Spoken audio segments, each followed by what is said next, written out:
Perfect example. The weed law. Person gets sentenced to 27 years, right, for weed. They did all that time. Where is their where's their how you say reparation? Where's the reparation for the 20 years you took from them? Because you stole it from them. Why? Because it's legal. So if you're like in New Jersey, where they used to smoke people for a dime bag of weed, you get fucking 5 years. What do you give to the person that did 5 years for a fucking dime bag of weed in New Jersey? What do you at least send them some money and say, we're sorry we fucked up your life for obviously a very bad judgment on our behalf, because look, it's totally legal. It's totally legal. So, you know what I mean? People's lives have been destroyed behind these things, and then now they gotta sit there and watch it be totally legal. When do you make it right for them? Because by legalizing, they make it right for the person that maybe got. No, to me, they should drop any kind of weed charges. Like, But, I don't care. but it's not even about dropping them. It's about how about the person, right? And it's happened a lot in Jersey, especially. They got arrested for a little bit of weed, ended up going to prison for the weed, right? Came out of prison, couldn't get a job because of their fucking record.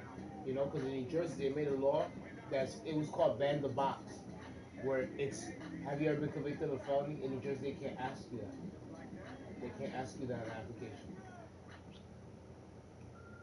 That's illegal in New Jersey. They banned it. You know what I mean? Because it's automatically shooting you down. That's why the box is there. You know what I mean? Because an employer looks and sees the box check you've been convicted of a felony in New Jersey, you're not getting hired. Forget that. You know what I mean? They're not gonna hire you. So what's your chance of ever getting back into society? In New Jersey, it was really set for you to keep going back into prison. You know what I mean? So if you got someone that got locked up for a bag of weed, if they fucking 3 years or 5 year sentence can't get a job, right? And then boom, now they do what? They resort to what they know. Now there's another crime. Now the cycle never stops. Now say the cycle never stops. Now they come home, right? And by the good grace of God, now all of a sudden the weed got legalized or something, right? But they just went through all this shit, and still now when they fucking go on for a job on paper, it still shows that they were locked up. You know what I mean? And there's still that bias of a person being in prison, right? Because that just doesn't erase, right? So then you have a person that was in prison for something that's completely legal now, and their whole life was fucked up, and now it's legalized. What do you do to that? What do you do to make it right with that person, with them people? What do you do to make it right with them people? You know what I mean? Because that's just not right. You know what I mean? Just not right. How about if you have someone that went to jail for just a bag of weed, right? And they got violated in jail.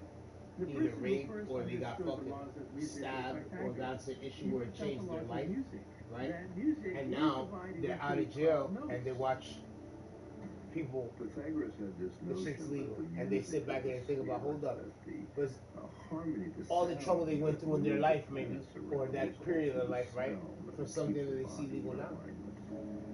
You know what I mean? Like, no, I think they should be reimbursed for the time they spent, for everything they lost. Yeah, I mean, because that's your life.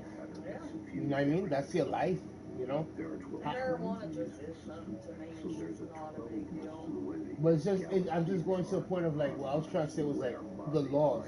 The laws are made by men, right? And as times change and views change and cultures, go evolving, people evolve, people see things differently, right? So what was wrong yesterday is not wrong today, and some things that are wrong today, are right, or that were wrong, it's like, so the things change, so then people's lives are affected. You know what I mean? It's like there has to be a better way of government. You know what I mean? And yeah, and it's like, and it's the craziness is that what's so crazy is that there's 8 million people that rule the world. 8 million. There's 8 billion. 1% of the world are the wealthiest. That's 8 million. 8 million people basically rule the world. They're the ones who call the shots. They're the ones who fucking make who influence the lobbyists that make our laws. They give the money, this, that. The people who rule the world. We don't even know who they are. That's fucked up, right? Because 1% of the world has more money than everybody. And that's 8 million people has more money than 8 billion people. They call it shots. But what the sad thing is that we should question why. look how many And that leaves modern over. That's science 8 was million beginning to out of have an 8 billion. answer. And to When the 8 ultimately billion say to receive themselves, hold on, revelation we of could the easily wisdom take of out the God, 8 million. symbolized by the number 8 12. billion of us. You know what I mean? But no one ever stopped because no one ever stops to get united and say this is what we gotta do. You know what I mean? Like, No, dude, because everything's physical built world. to And separate by us. doing that, Everything. through the power of perception, Race, color, the power of religion. perception You know what I mean? influences Like everything space is and literally time, put and in therefore place changes the whole physical to world as we divide know and it. separate. from borders and everything. Oh yeah. Like I remember But I do believe every great empire has failed, and America's gonna fall too. It's gonna happen. Yeah. Oh yeah.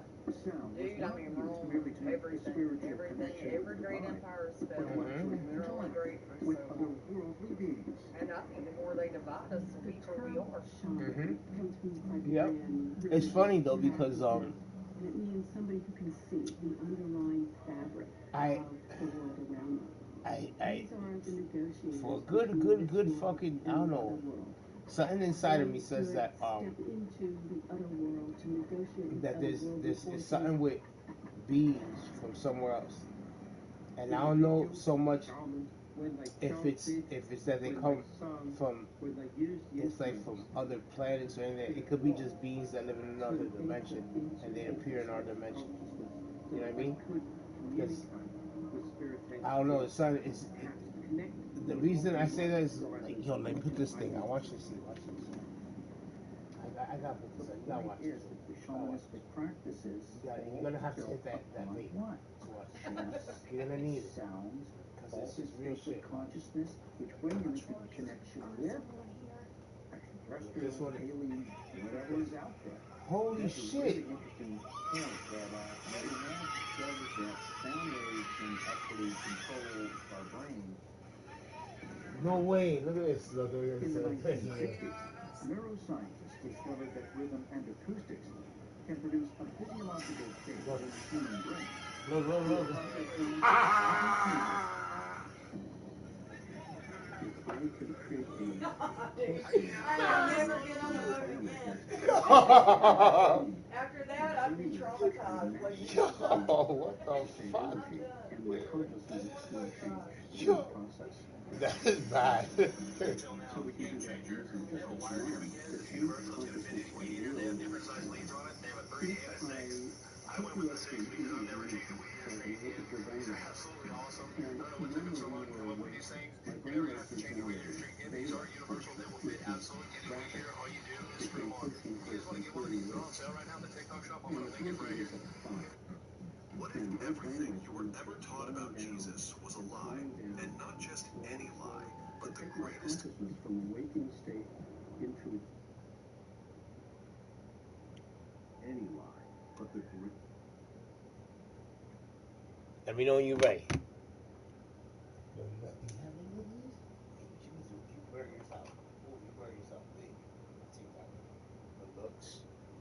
Hi, you know, like, yo, what's up with y'all people, man?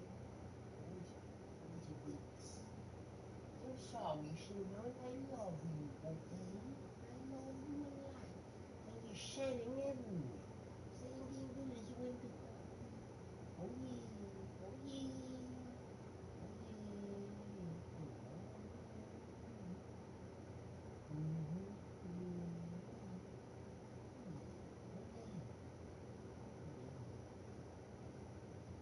so beautiful. I don't know, man. I'm getting ready to fucking munchies, but watch. You gotta watch this with me. Got to. I've seen it already, but please. So at least some of it so you can see where it's coming from. What if I told you the church has known it all along? That there are reasons, hard, historical, undeniable reasons, to believe Jesus of Nazareth, the man billions worship, may have never existed at all. And not only that, but the most powerful religious institution in the world has known it for centuries and works tirelessly to keep it buried. Why? Because their entire empire depends on it. I like the empire. From the time you were old enough to walk, you were probably shown images of a bearded man in robes with outstretched arms and kind eyes. You were told he walked on water, healed the sick, and died for your sins. But what if none of that ever happened? What if the man at the center of the world's largest religion is not a man at all, but a myth, stitched together from older pagan gods, repackaged by power-hungry men, and force-fed to generations? This is not a theory born from rebellion or hatred. It is a truth hiding in plain sight, waiting to be exposed. The church, history's master of narrative, has woven a tale so powerful, so emotionally binding, that even questioning it feels like betrayal. But this video will tear open the curtain. Because today, we will examine 9 explosive, disturbing, and carefully concealed reasons why Jesus Christ may have never existed, and why the church knows it. And we are not talking about differences in interpretation. We are not discussing theology or belief. We are diving into the very heart of recorded history, ancient texts, forgeries, silences, and archaeological blanks. You will see for yourself how the pieces do not fit, how the story we were all told begins to crack and crumble under the weight of its own contradictions. Reason number 1 will show you how no historian of the time, none, mentioned Jesus, not even in passing. Reason number 2 will reveal how the very books that claim to tell his story are filled with contradictions so glaring they would never be accepted in any modern court. Reason number 3 will show how Jesus is nearly identical to gods that came centuries before him. Gods with virgin births, miracles, and even resurrections.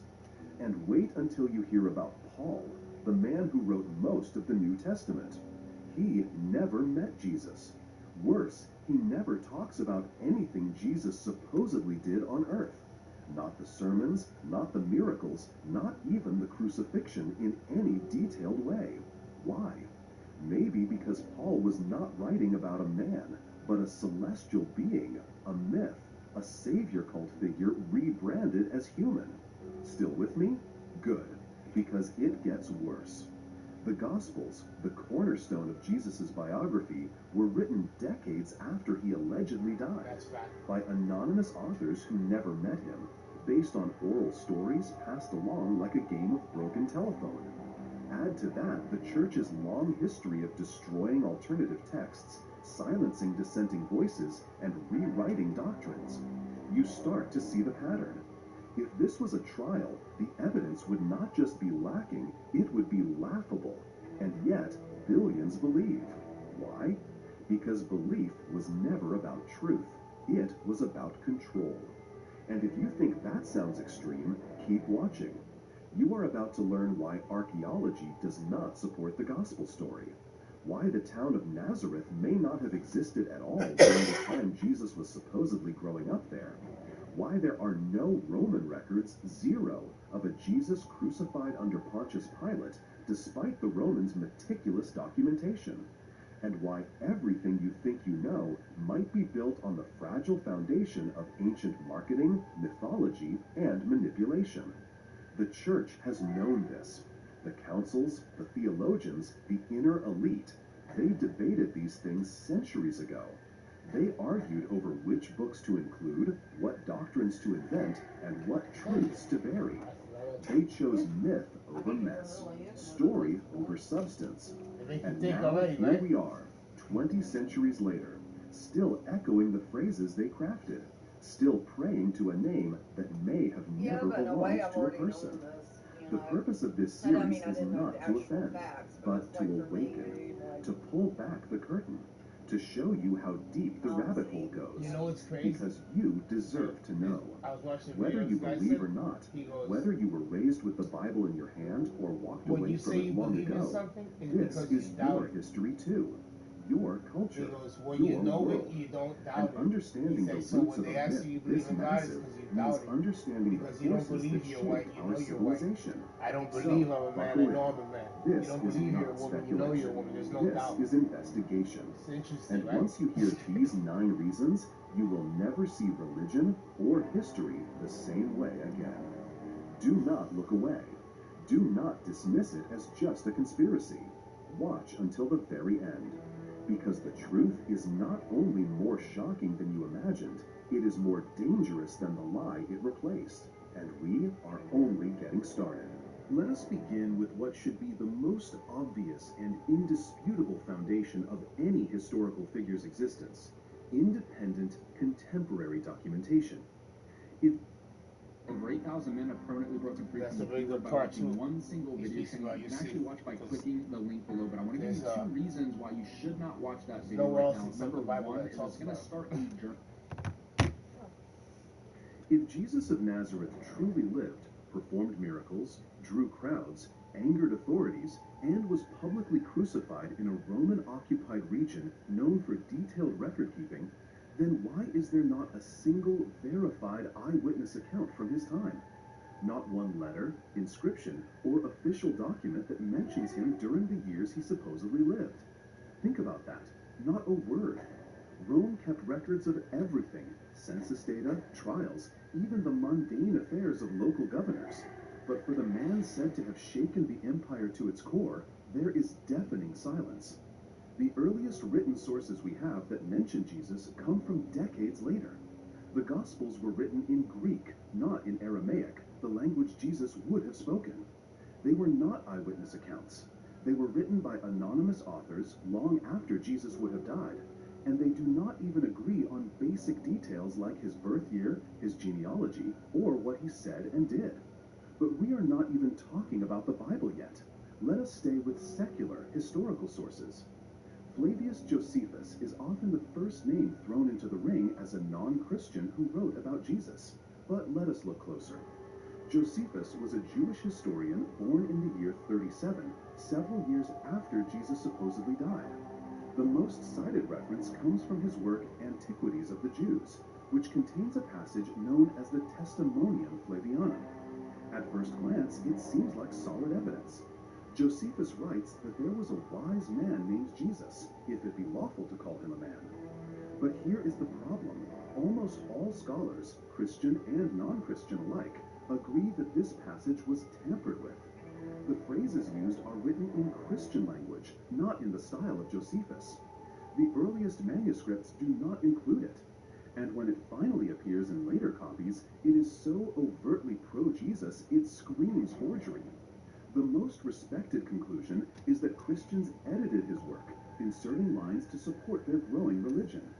That alone should raise every red flag. Another often cited source is Tacitus, a Roman historian. In his Annals, written around the year 116, he refers to Christus, who suffered under Pontius Pilate during the reign of Tiberius. That sounds promising, until you realize Tacitus was not writing based on Roman records. He was simply repeating what Christians at the time believed. In fact, the passage is widely believed to reflect the Roman elite's disdain for this strange new sect, not confirmation that Jesus truly existed. And let us be clear, Tacitus was writing nearly a century after Jesus' death. He was not a witness, he did not investigate Jesus, he did not cite sources. He was likely summarizing Christian beliefs, not validating them. Suetonius mentions a Chrestus causing disturbances in Rome, but scholars are divided on whether this even refers to Jesus or another messianic figure altogether.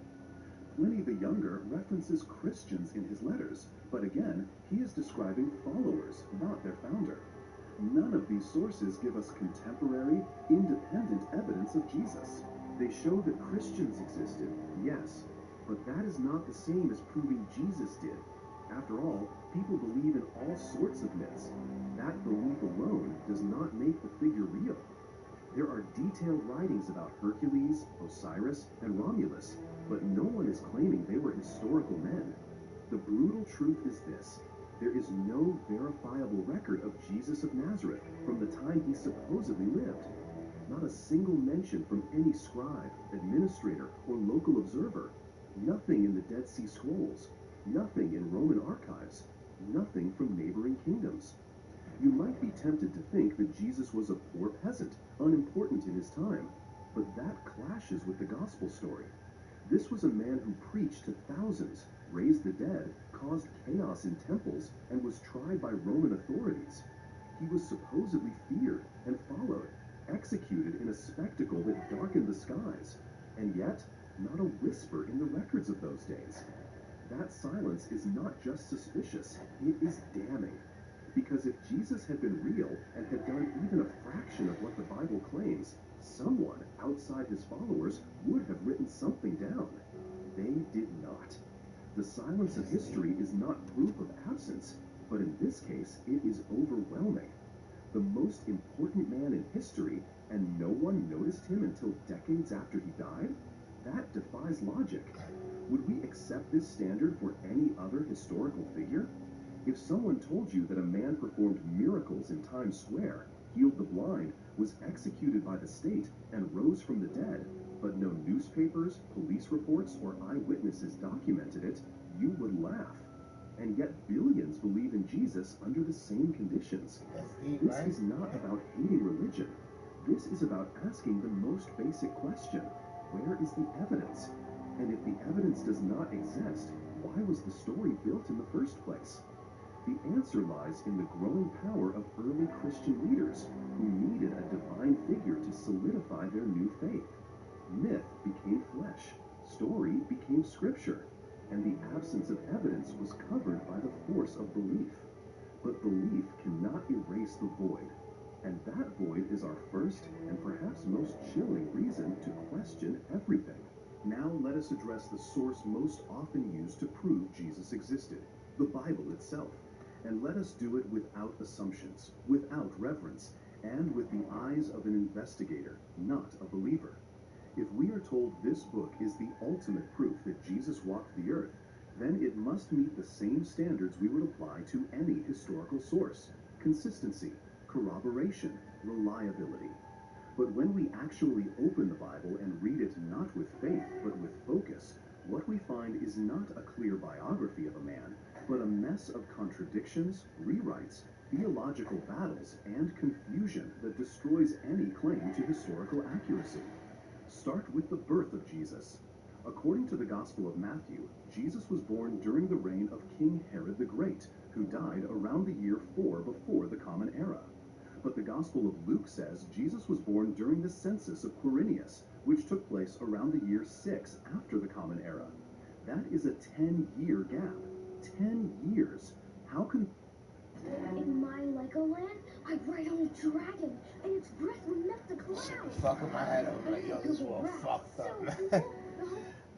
How can the birth of the Son of God be off by a decade? Imagine trying to build a legal case with such a discrepancy. Your argument would be thrown out immediately. But the contradictions do not end there. Matthew says Jesus' family fled to Egypt after his birth to escape Herod's slaughter of infants, returning only after Herod's death. But Luke knows nothing about this. Instead, he says they returned to Nazareth shortly after Jesus was presented at the temple. So which is it? Did they flee to Egypt, or did they go directly home? These are not minor differences. They are completely incompatible timelines. Then we have the genealogies. Matthew traces Jesus' lineage through David's son Solomon, while Luke traces it through David's son Nathan. That is not a small error. It is an entirely different ancestral line. One list has 42 generations, the other 77. One says Joseph's father was Jacob, the other says it was Heli. And yet we are told this book is divinely inspired, inerrant, perfect. How can two genealogies, supposedly tracing the same man, be so completely at odds? And that is just the beginning. Jesus' last words before dying differ between Gospels. In Matthew and Mark, he cries out, "My God, why have you forsaken me?" In Luke, he says, "Father, into your hands I commit my spirit." And in John, he declares, "It is finished." These are not just alternative versions. They reflect entirely different emotional and theological conclusions. Was Jesus abandoned? Was he confident? Was he resigned? The authors cannot agree. Why not? Because they were not reporting facts. They were telling stories to different audiences, crafting narratives for theological impact, not accuracy. The contradictions extend to the resurrection. Who went to the tomb? One woman? 2? 3? Were there guards there? Was the stone already moved or not? Did they see one angel, 2 angels, or a man in white? Did Jesus appear to his disciples immediately or days later? in Galilee, or in Jerusalem? These are not footnotes. The resurrection is the central claim of Christianity, and yet the Gospels cannot agree on how, where, or even when it happened. If this were a police investigation, and witnesses gave conflicting testimony about the most crucial event, the entire case would collapse. And yet, in churches across the world, these inconsistencies are ignored, glossed over, or explained away with mental gymnastics. Do we allow that with any other historical figure? If we had 4 different biographies of Abraham Lincoln that disagreed on where he was born, how he died, and who saw him afterwards, would we accept any of them as factual? No, we would demand clarity. But with Jesus, we are asked to suspend critical thinking and accept contradiction as mystery. It gets worse. Jesus' teachings themselves vary. In Matthew, he delivers the famous Sermon on the Mount. In Luke, it becomes the Sermon on the Plain. Are these 2 events, or is one author reshaping the message to fit his audience? The parables differ, the order of events shifts, and sometimes entire stories appear in one gospel but are absent from the others. The Gospel of John is particularly divergent. It presents a cosmic Jesus, pre-existent, powerful, and in control. Meanwhile, the synoptic Gospels, Matthew, Mark, and Luke, show a more human Jesus who struggles, doubts, and even fears. These are not subtle variations. They are opposing portrayals. Which one is true? Or are none of them? Some apologists claim that the contradictions actually prove authenticity, as real witnesses would never agree on every detail. But that defense fails when the differences go beyond memory and into contradiction. These are not varying perspectives. They are conflicting realities. And remember, these texts were not written by eyewitnesses. They were written decades later by unknown authors in different parts of the Roman world, drawing from oral traditions, earlier texts, and their own theological agendas. They were not trying to preserve history. They were shaping belief. And the final blow? These texts were edited, redacted, and curated by church leaders who had a vested interest in controlling the narrative. They decided which books to include and which to burn. They debated doctrines not based on truth, but on what would maintain unity, obedience, and power. They picked the version of Jesus that suited them, and that version became the Jesus you were taught to worship. But once you see the cracks, once you notice the contradictions, you cannot unsee them. The Bible is not a biography. It is a tapestry of myths, legends, and theological propaganda, woven over centuries by men who never met the man they wrote about. If Jesus had truly lived, the record should be consistent, clear, and verifiable. Instead, it is fractured, confused, and manipulated.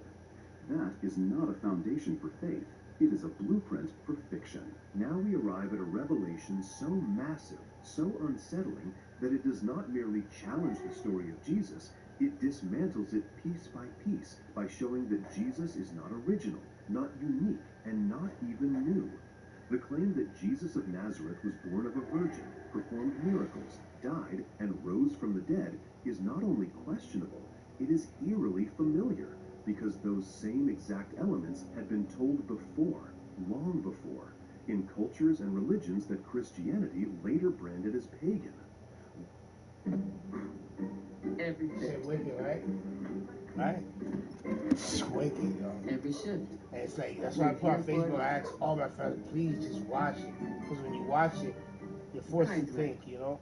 It's just crazy. What if Jesus is not the source of the divine truth, but a recycled figure, stitched together from earlier deities to create a savior myth that felt both new and timeless? Because that is exactly what the evidence shows. Let us begin with Horus, the ancient Egyptian god. According to texts predating Christianity by thousands of years, Horus was born of a virgin mother named Isis. His birth was heralded by a star in the east. He was baptized in a river by Anu the baptizer, had 12 disciples, performed miracles such as healing the sick and walking on water, was crucified, buried, and resurrected. If that sounds familiar, it should. It is almost a mirror image of the Jesus story, and yet it came centuries before the earliest Christian texts. Some argue that these similarities are superficial or misunderstood, but that argument collapses when you look beyond Horus. Consider Mithras, the Persian god worshipped in Rome before Christianity took hold. Mithras was born on December 25th, attended by shepherds, performed miracles, had 12 followers, was called the Savior and the light of the world, and was believed to have ascended to heaven after death. Sound familiar? The celebration of Mithras' birth on December 25th predates any Christian use of that date. In fact, the Bible never even mentions the date of Jesus' birth. That was a later invention designed to align Jesus with existing pagan traditions. And it worked. By co-opting holidays and myths, early Christians made their new religion feel comfortingly familiar to the people they were trying to convert. Then there is Dionysus, the Greek god of wine and ecstasy. He turned water into wine. He died and returned to life. He was the son of a divine father and a mortal mother. His followers celebrated him with ceremonies that included bread and wine, a ritual that should sound alarmingly similar to communion. Krishna from Hindu mythology was also born of a virgin, performed miracles, and was known as a god-man savior. Attis of Phrygia was born of a virgin, died, and was resurrected. Osiris, the Egyptian god, was killed, dismembered, and resurrected, becoming the ruler of the afterlife. All of these stories existed before Jesus. All of them contained elements we now associate exclusively with him. Are we to believe that all of these myths coincidentally told the same basic story, and then Jesus came along and lived it out for real? Or is the more logical explanation that early Christian writers borrowed, adapted, and rebranded these myths into a single figure designed to appeal across cultures? Let us be clear. These similarities are not vague. They are structural. They follow the same narrative arc: divine birth, life of miracles, death, and resurrection. And the theological themes are consistent too: suffering, redemption, salvation, eternal life. Early Christianity did not emerge in a vacuum. It was born in a world rich with spiritual traditions, mystery cults, and religious syncretism. The line between myth and history was thin, especially for people desperate for hope in a brutal empire. Creating a savior that combined familiar traits with fresh packaging was not deception, it was strategy. Paul, the earliest New Testament writer, never talks about Jesus' virgin birth, his miracles, or even his parables. Why not? Because those details had not yet been added. Paul was spreading a mystical savior message, one that felt eerily similar to the cults of Dionysus and Mithras. Over time, as the movement grew, new details were added to the Jesus story, filling in the gaps, borrowing from existing myths to create a cohesive narrative. This was not historical evolution, it was mythological construction, and the church knows this. They have had access to these texts, these parallels, these uncomfortable truths, but instead of acknowledging them, they buried them. They declared pagan religions heretical. They destroyed temples, burned libraries, and silenced those who noticed the similarities. But history remembers. The truth survives. And today, we can lay these stories side by side and see the undeniable pattern. Jesus was not born from divine intervention. He was born from the imagination of men, who drew from a deep well of mythology. A virgin birth, already used. Miracles, common. Crucifixion and resurrection, standard for dying and rising gods. Communion, ritual already practiced in Dionysian and Mithraic cults. The Jesus story is not an original revelation. It is a remix, a collage, a myth repurposed for political and religious dominance. And when you realize that, when you see that the very traits that made Jesus divine were lifted from gods long forgotten, you begin to understand that the figure worshipped by billions may not be historical, but mythological. And myths can be powerful. They can inspire, unite, even transform societies. But they are not facts. They are not evidence. And they should not be the foundation of unquestioned belief. Jesus, as he is known today, may never have walked the earth, because long before Christianity, the world had already met him. By many names, in many lands, in many myths. Deep,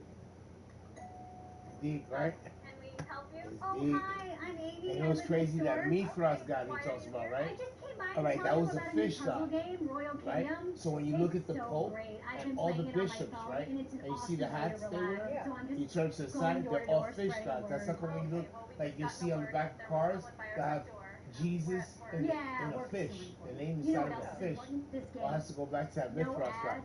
free It's to all pagan download. shit. Okay, so Crazy, right? You know what's well, crazy can I is stay that in we're here for a little while? You have 2,025 better years Wi-Fi after than we supposedly do. that Kidding. I'm just person kidding. died. You don't even need Wi-Fi to play Royal Kingdom. Isn't that amazing? And that People should person really know that. more than likely never even existed. And people have lost their lives. Yeah, people didn't even think that they seen here. this Do you want me to person. open them? That's how powerful it is. Here we reach a point that utterly shakes the core of the New Testament and exposes how the most influential voice in early Christianity, the Apostle Paul, never met Jesus, never quotes his words, never describes his miracles, and never even seems to know anything about his earthly life at all. That alone should stop any believer in their tracks.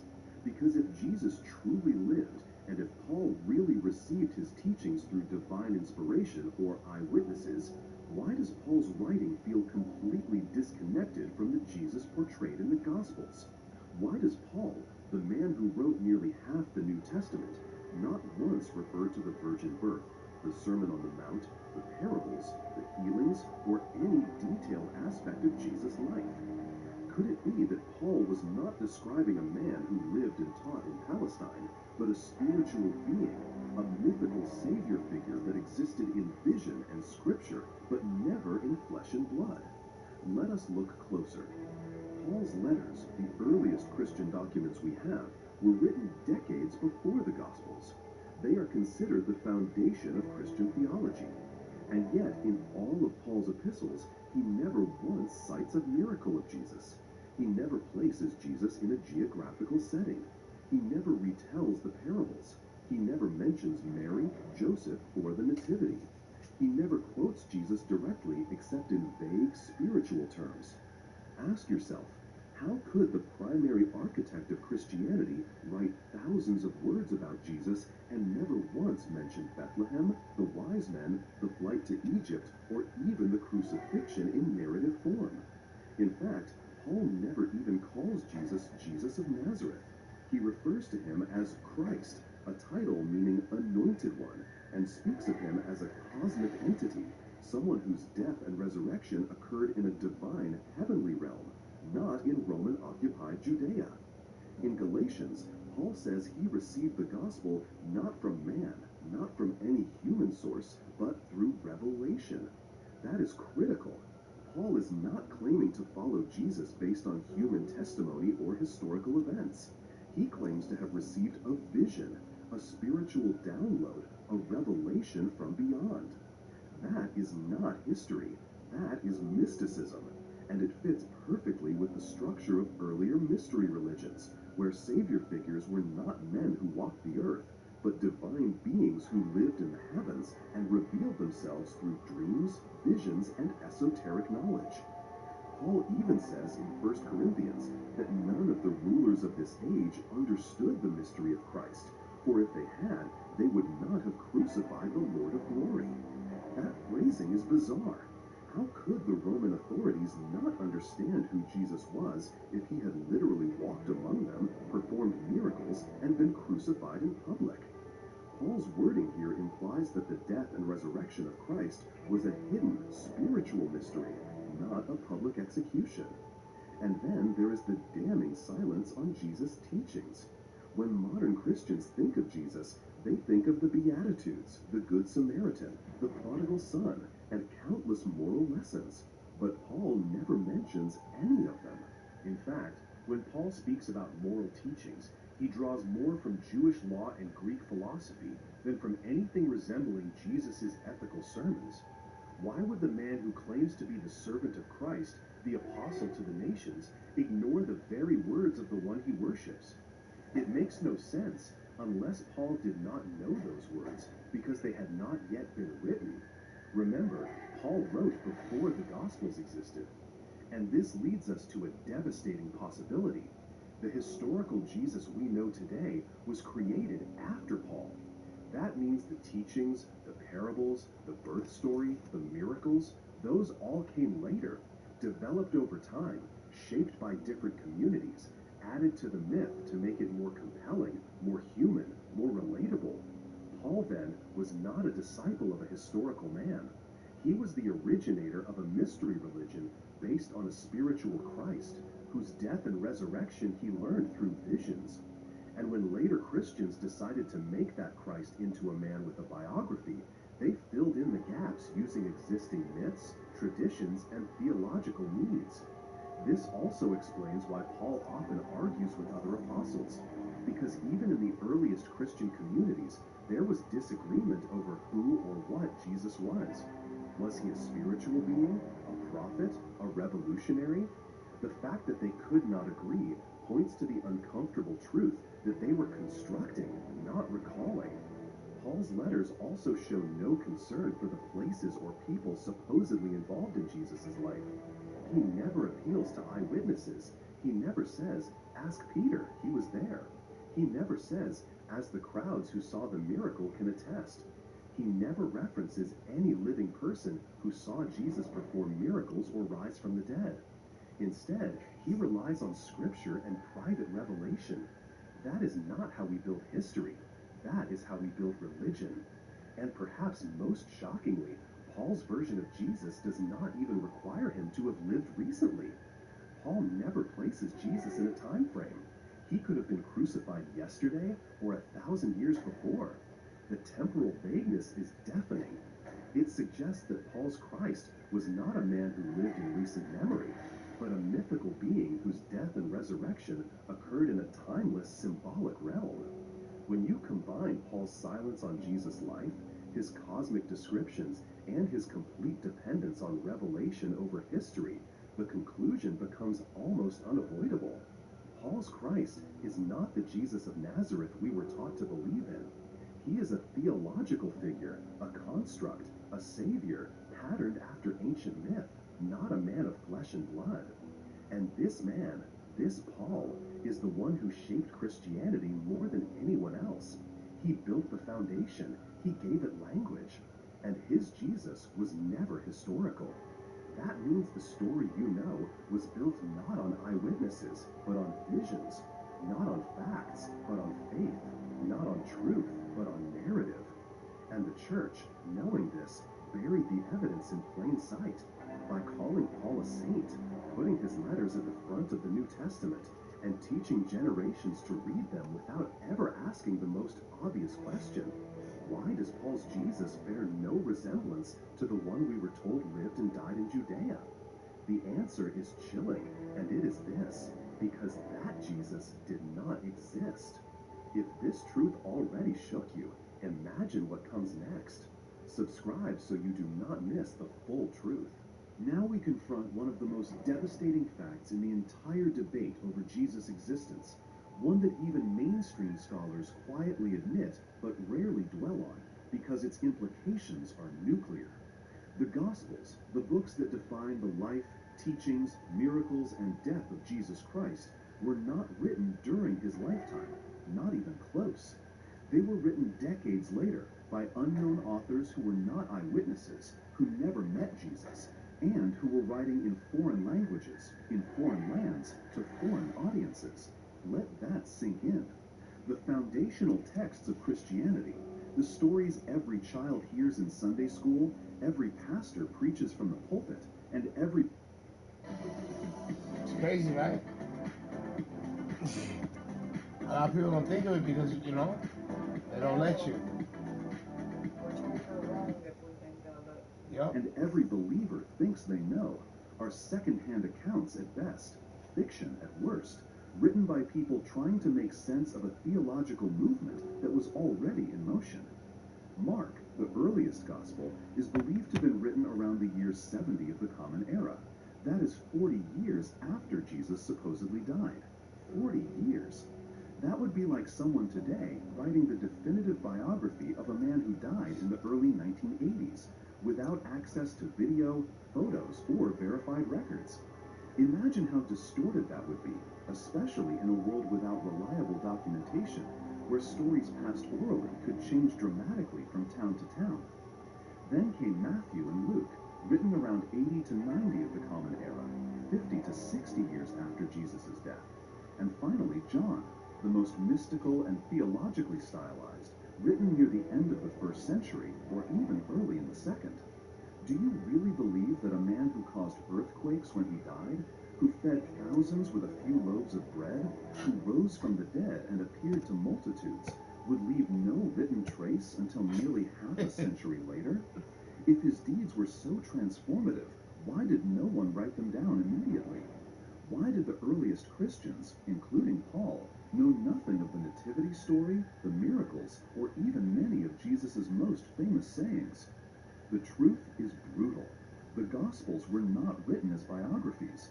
They were written as theological manifestos intended to bolster faith and convert new followers. That is why each Gospel presents a radically different Jesus. Mark gives us a suffering, secretive Messiah. Matthew gives us a Jewish lawgiver and prophet. Luke presents a compassionate healer. John offers a divine, cosmic being who was the Word from the beginning. These are not different portraits of the same man. They are inventions, spiritual constructs molded to fit the needs of different communities. And their contradictions are glaring. In Mark, Jesus is silent before Pilate. In John, he delivers a theological lecture. In Matthew, Judas returns the silver and hangs himself. In Acts, he buys a field and dies gruesomely. In one gospel, Jesus is crucified at 9 in the morning. In another, it is afternoon. In some, the women find an angel at the tomb. In others, they find two. In John, Jesus appears immediately. In Mark, they flee and say nothing. These are not minor inconsistencies. They are irreconcilable accounts. And they reveal what many scholars have long whispered. The Gospels were written not to record history, but to shape belief. They are religious propaganda, designed to give structure and authority to a growing movement that was increasingly divorced from its Jewish roots and desperate to appeal to Gentile converts. This also explains why the Gospels are anonymous. The names Matthew, Mark, Luke, and John were added decades later by church authorities. The original texts do not claim authorship. They were attributed to apostles not because they wrote them, but because attaching a revered name would lend credibility. This is not speculation. It is documented church practice. Assign authorship to texts to strengthen their authority. And then there is the fact that none of the original manuscripts exist. None. All we have are copies of copies of copies, riddled with errors, additions, and redactions. Entire passages, like the story of the woman caught in adultery or the longer ending of Mark, were added centuries later. The church admits this. Your Bible, whether you know it or not, contains footnotes acknowledging these insertions. How can anyone claim these books are historical evidence when they have been tampered with over generations, rewritten by scribes who often change the text to align with evolving doctrine? The early church councils debated which gospels to include and which to discard. The Gospel of Thomas, the Gospel of Mary, and many others were excluded, not because they were proven false, but because they did not support the version of Christianity that was gaining power. Imagine that. Your understanding of Jesus is based on 4 books chosen from dozens, selected not for accuracy, but for ideological conformity. This is not the way history is preserved. This is the way myths are managed. And perhaps most damning of all is the simple, brutal question.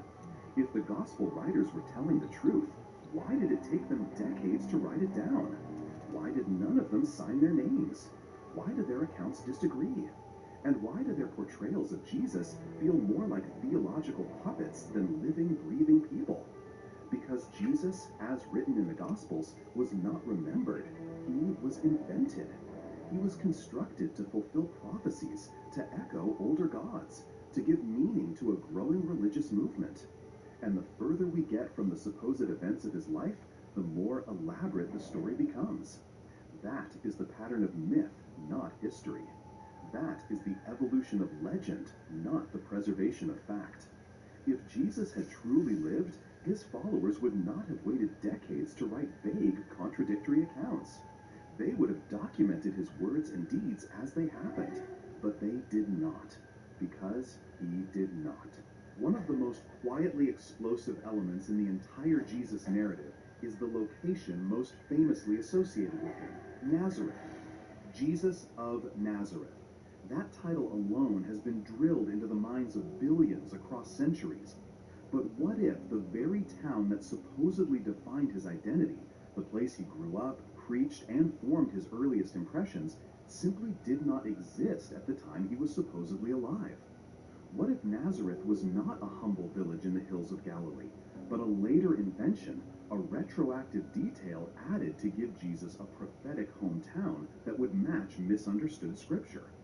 This is not fringe theory. This is a serious and deeply disturbing issue that has haunted biblical archaeology for decades. According to the Gospel of Matthew, Jesus living in Nazareth fulfills a prophecy that he would be called a Nazarene. But here's the first red flag. There is no such prophecy anywhere in the Old Testament. It does not exist. Scholars have searched for centuries and found no verse that matches it. So how did the authors of the Gospels justify Jesus being from Nazareth? They twisted scripture, possibly misreading a reference to the word netzer, meaning branch, and then backfilled a location to fit that prophecy. But the larger issue is this. If Nazareth was indeed a bustling little town in the early 1st century, where is the This year, let dry up wheel. Use Sustain Pro, its triple action formula. Where is the evidence? Archaeologists have been searching the region for over 100 years. They have dug, scanned, and analyzed the area believed to be ancient Nazareth, and what they have found, or rather what they have not found, should alarm every believer. The earliest evidence of a settled community in that location dates to the 2nd century after Jesus would have lived, not the 1st century, not the time of Jesus. Nothing from the era in which Jesus was supposedly born, raised, and preached. No homes, no inscriptions, no city walls, no artifacts that would suggest an active village in the early 1st century. What they have found are tombs, tombs from the 1st century. But that presents an even bigger problem. According to Jewish law, tombs were never built within city limits. That means that if tombs existed where Nazareth supposedly stood, the area must have been uninhabited, because Jews would never bury their dead in the middle of a village. So now we are left with a devastating contradiction. The Gospels tell us Jesus lived in a town that archaeology cannot confirm even existed. And the best evidence we have points not to habitation, but to uninhabited burial grounds. Can we ignore this? Can we chalk it up to missing evidence? No, because this is not a case of a few missing pots or coins. This is a question of whether the central character in the world's largest religion had a hometown at all. You do not build a theology around an invented place, and yet that appears to be exactly what happened. Even the name Jesus of Nazareth might be misunderstood. Some scholars believe Nazarene was not originally a geographic label, but a religious one, a term that referred to a sect or group, not a location. In that context, Jesus the Nazarene may have meant Jesus the devotee, or Jesus the consecrated, not Jesus from a village called Nazareth. If this is true, then later gospel writers, eager to fulfill prophecy, retrofitted the name into a place. They took a misunderstood title and turned it into a hometown. And when questioned, they created a prophecy that never existed to justify it. This is not just revisionist history. This is invention, construction, the building of a myth on top of a myth. And the deeper you go, the more the inconsistencies mount. The entire idea of a humble carpenter from a small town teaching in the synagogues and preaching to crowds depends on the existence of that town. If Nazareth was not there, then neither was Jesus' childhood. Neither was the workshop of Joseph. Neither were the familiar scenes of dusty roads, homecoming sermons, or local rejection. They all fall apart. This makes sense when you realize that Mark, the earliest gospel, never calls Jesus Jesus of Nazareth. That label becomes more frequent in later gospels, reflecting the gradual development of a backstory for Jesus. The more time passed, the more details were added to humanize and localize the myth. Nazareth gave Jesus a hometown. It gave readers something to relate to. But it may never have been real. And the church? The church knows this. They have had access to the same archaeological data. They have funded digs. They have watched as evidence failed to appear, and yet they remain silent. Because to admit that Nazareth was not there is to admit that Jesus was not there, that his youth, his culture, and his identity were fabricated, that the faith of billions rests on a geographic ghost. And here is the deeper question. If they invented his hometown, what else did they invent? If they could not even get the location right, how can we trust the rest? These are not minor issues. These are foundational. Strip away Nazareth, and you strip away the credibility of the Gospels. You expose how theological needs drove historical fiction. You reveal the machinery of myth-making operating in real time. So next time you hear the name Jesus of Nazareth, ask yourself, what if that title is a lie? What if it is a label, not a location? And what if that realization is one of the final nails in the coffin of the Jesus story? Now we turn to the institution that has protected, curated, and disseminated the story of Jesus for 2,000 years, the church. Because even if you were to believe Jesus once existed, you cannot ignore the mountain of evidence showing that the church has systematically altered, forged, destroyed, and concealed information to keep that belief alive. And that is not an accusation. That is history. From the earliest councils to the present day, the church has not merely been a guardian of truth, it has been its editor. And once you understand how deep that control goes, you begin to see that Jesus may not have been lost to history, he may have been manufactured by it. Start with the early ecumenical councils. The Council of Nicaea in the year 325 is the most famous, but there were many others. These were not gatherings of scholars searching for truth. They were political summits orchestrated by emperors like Constantine, who had a vested interest in unifying a fragmented empire under a single religion. And they succeeded, not by discovering historical fact, but by voting on it. That's right, the nature of Jesus, his divinity, his relationship to God the Father, the books of the Bible, all of it was decided by vote. Imagine that. A group of bishops debating whether Jesus was of the same substance as God or merely similar, and resolving it by majority. Not by evidence, not by discovery, but by consensus. Is that how truth works? Can you imagine scientists voting on whether gravity exists? That is what the church did. And when dissenters pushed back, like the Arians who believed Jesus was not fully divine, they were branded heretics, exiled, and their writings burned. This pattern repeated itself for centuries. The church declared what was true and silenced those who said otherwise. The result? The version of Jesus we know today is not the product of open inquiry, but of theological censorship. But the manipulation goes even deeper. Forgeries were rampant in the early church. Entire letters, doctrines, and even gospels were written in the names of apostles to lend them credibility. The epistles to Timothy and Titus, for example, are widely considered by scholars to be pseudepigraphal, meaning falsely attributed, and yet they are still part of your Bible. You know I love my little Amore very much, but recently I found something else that I love. New puzzle game, Royal Kingdom. From the makers couldn't of deal with her accent at all. No. The donation of Constantine, a document used by the Catholic Church to justify its political power, was proven to be a complete forgery, fabricated centuries after Constantine lived. That forgery helped legitimize papal authority for hundreds of years. And what about the Gospel of Mary, the Gospel of Thomas, the Gospel of Judas? These texts, many discovered in the 20th century, offer radically different portraits of Jesus. Some show him as a teacher of inner wisdom. Others suggest he laughed at the crucifixion. These Gospels were suppressed, not because they were less credible, but because they challenged the narrative the church needed to maintain control. And the suppression was brutal. Libraries were burned, texts were destroyed, scholars were executed. Even today, the Vatican holds secret archives with tens of thousands of documents never seen by the public. What are they hiding? What truths were locked away so that only the official version would survive? The rewriting of history did not end in the ancient world. In the Middle Ages, the church dictated what could be printed, what could be taught, what could be believed.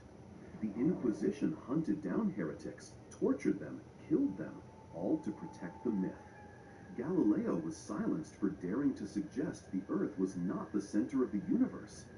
What chance did any historian have who questioned the life of Jesus? And then came the Reformation, and with it, more chaos. Protestant and Catholic churches fought bloody wars, not over whether Jesus existed, but over how his invented life should be interpreted. They tore Europe apart over competing versions of a story that never had a foundation. The deceit continues even now. Biblical translations are still adjusted to fit doctrine. Scholars who question the historical Jesus are marginalized. Mainstream theology departments avoid the issue entirely. And when evidence surfaces that challenges the story, like archaeological finds that debunk certain towns or timelines, it is quickly buried beneath excuses or simply ignored. Because the truth is not profitable, faith is, control is, stability is.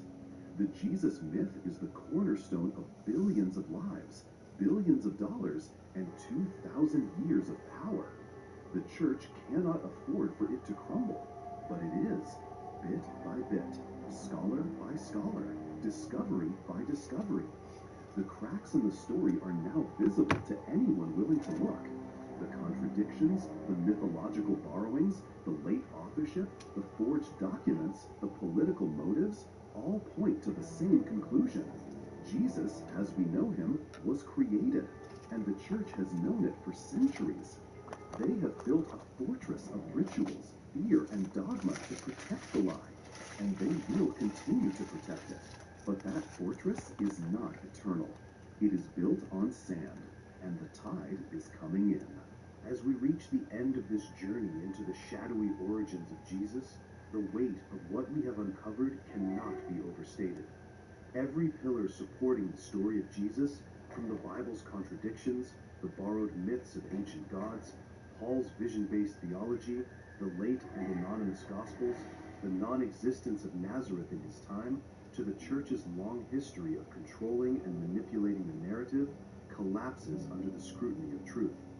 What remains is not a man who walked the earth, taught wisdom, and died for humanity's sins.